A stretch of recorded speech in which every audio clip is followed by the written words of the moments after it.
Bonjour à tous, aujourd'hui je vous retrouve pour une vidéo où je vais encore faire l'avocate du diable.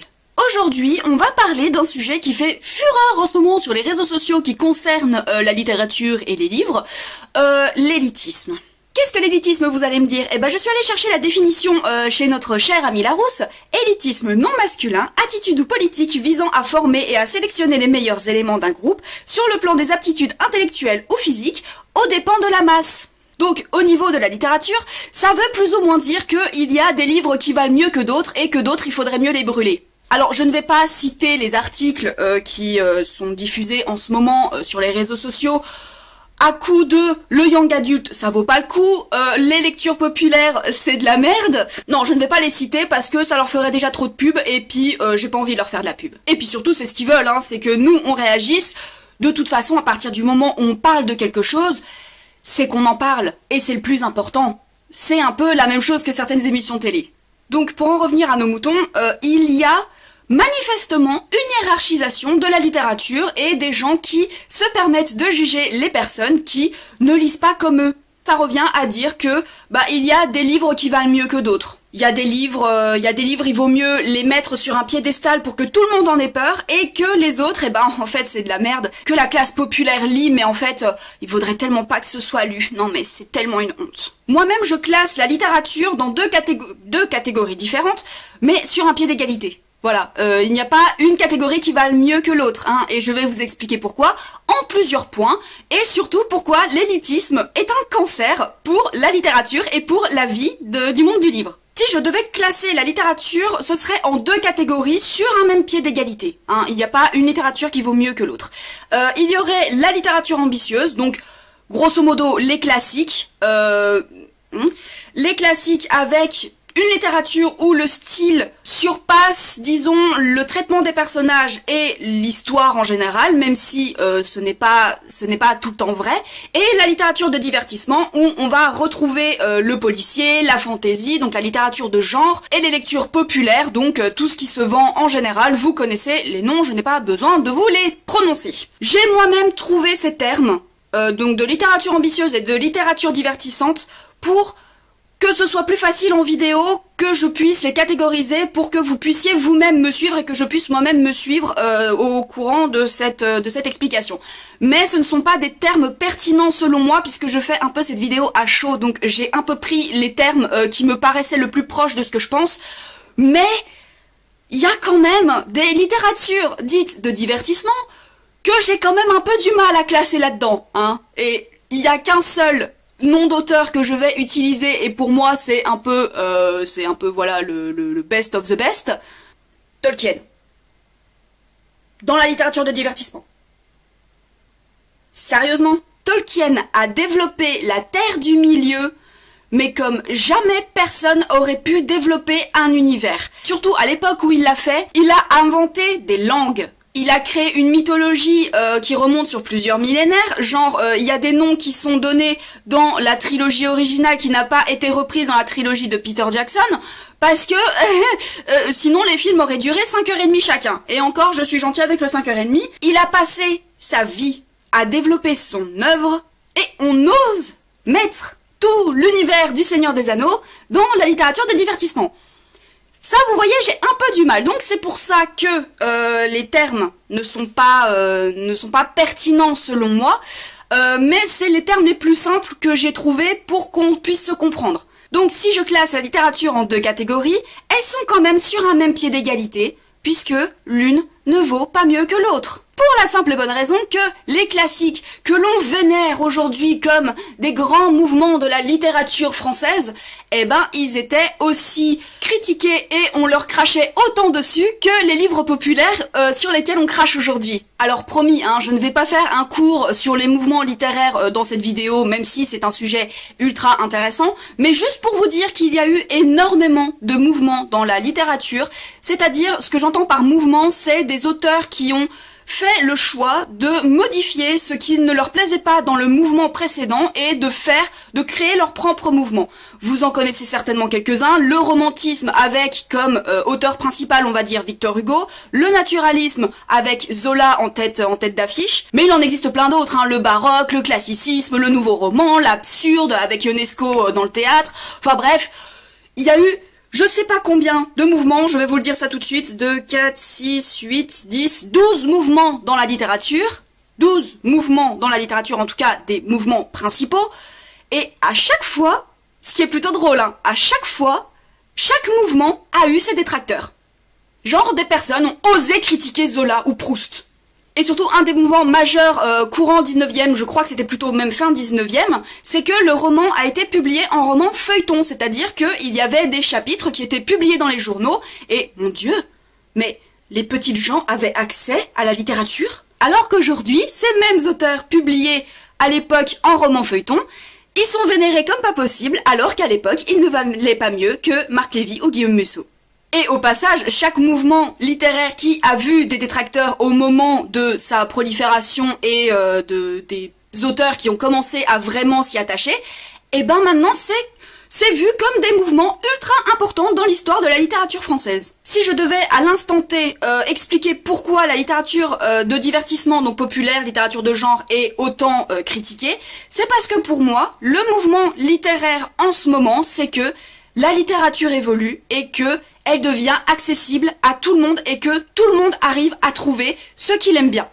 On voit la littérature de genre s'affirmer et évoluer au fil de ces dernières années. On a vu le young adult arriver avec Hunger Games notamment en tête d'affiche. On a vu la jeunesse devenir populaire avec Harry Potter et plein d'autres auteurs qui ont commencé, c'était fin 90, début 2000, à vraiment écrire des œuvres pour les enfants. Donc il y a le young adult qui a commencé à se mettre en place. Il y a maintenant le new way, la new romance, énormément de genres qui commencent à se mettre en place et à chaque fois les gens trouvent de quoi être contentés dans le genre qui leur plaît. Et donc le fait que la littérature évolue, se diversifie, ça ne plaît pas à certaines personnes qui trouvent que la littérature devrait ressembler à Zola.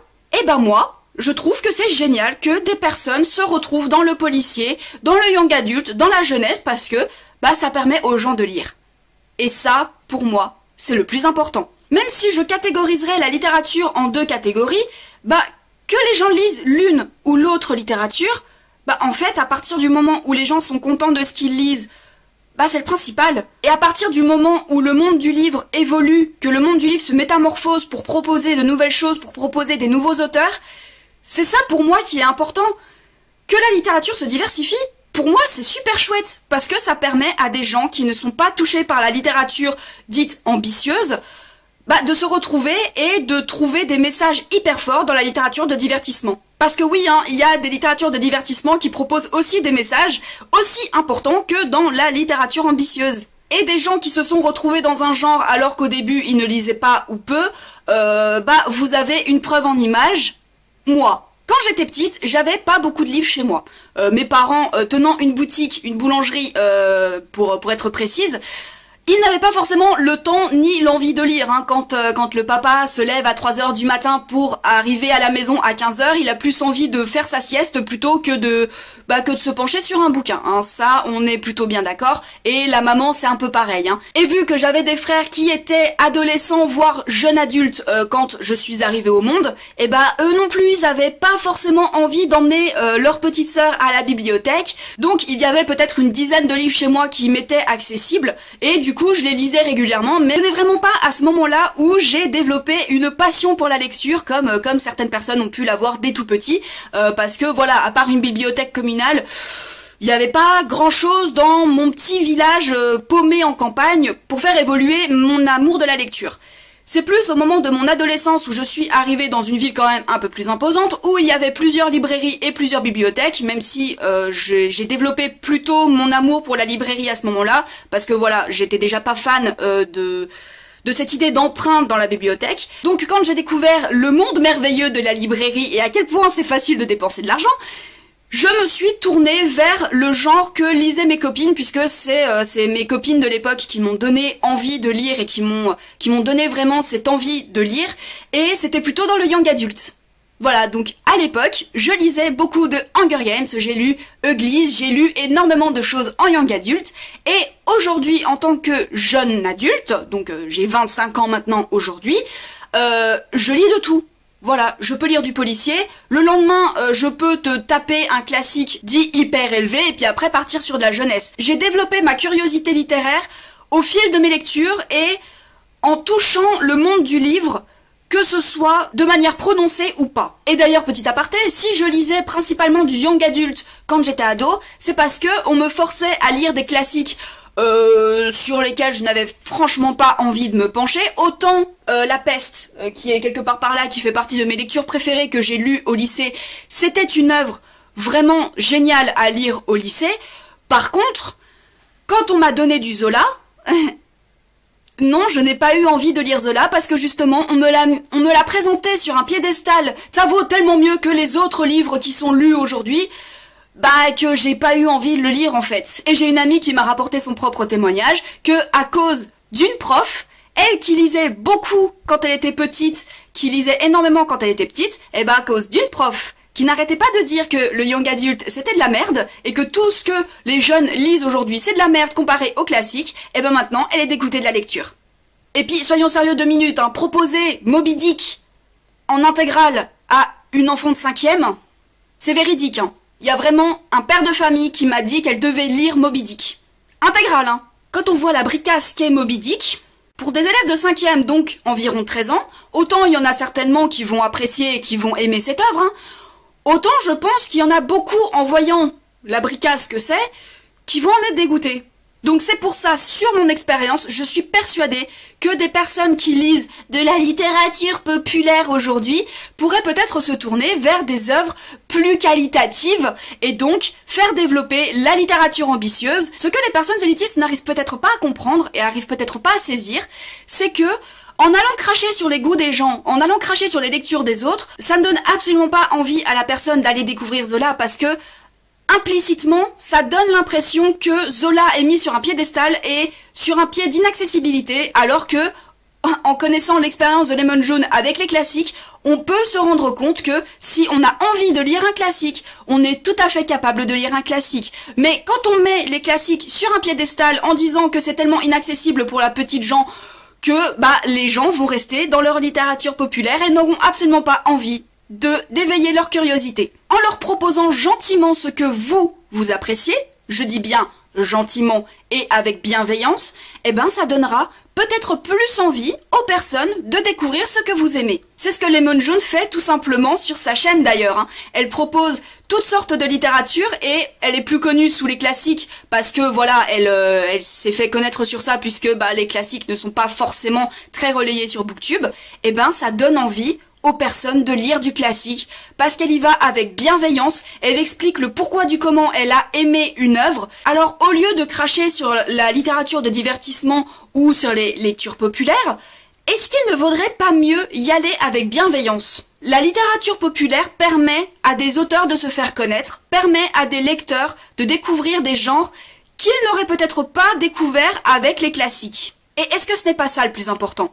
Que la littérature se diversifie et que les lecteurs se retrouvent dans ce qu'ils lisent. Alors, je vois aussi les élitistes venir en disant que je crache moi-même sur les classiques. Je suis d'accord que les classiques font partie de l'histoire culturelle et du patrimoine culturel française. C'est très important de s'en souvenir, effectivement. Ça fait partie des mouvements de la littérature qui sont hyper importants pour comprendre la littérature d'aujourd'hui. Mais se servir des classiques pour rabaisser la lecture des gens, là je dis non. Pour conclure cette vidéo, je m'adresse aux élitistes, je m'adresse à ceux qui lisent de la littérature divertissante et des lectures populaires. Grand bien vous fasse. Je suis moi-même une lectrice qui s'intéresse à tout, et je peux passer de la littérature ambitieuse à la littérature de divertissement ultra facilement. Et c'est ça la richesse de notre littérature aujourd'hui, c'est qu'on peut passer d'un genre à l'autre, et à partir du moment où ça nous plaît, c'est tant mieux. Parce que le plus important, c'est de lire. Pour moi, le plus important, c'est que les gens lisent. Que vous lisiez des romances, que vous lisiez des classiques, que vous lisiez du policier, de la fantaisie, peu importe ce que vous lisez, à partir du moment où vous vous retrouvez dans cette lecture, à partir du moment où vous aimez ce que vous lisez, à partir du moment où un message dans ce livre vous touche et que vous avez envie de partager votre amour de cette œuvre avec tout le monde, Pour moi, c'est ça le plus important. On ne devrait pas avoir à juger les lectures des autres parce qu'on estime que nos lectures valent mieux que les autres. Non, non, non, des livres ne valent pas mieux que d'autres. Le plus important, c'est que les gens fassent vivre la littérature avec un grand L. Parce que la lecture, les sensations qu'elle peut apporter, les messages qu'elle peut apporter, ça vaut bien mieux qu'un jugement de valeur. Cette vidéo est maintenant terminée et j'espère qu'elle vous aura plu, même si j'ai été un chouïa énervée pendant le tournage.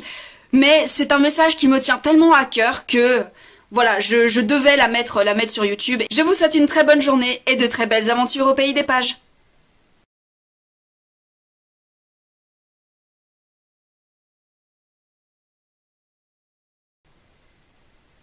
C'est moi ou il y a une tache sur...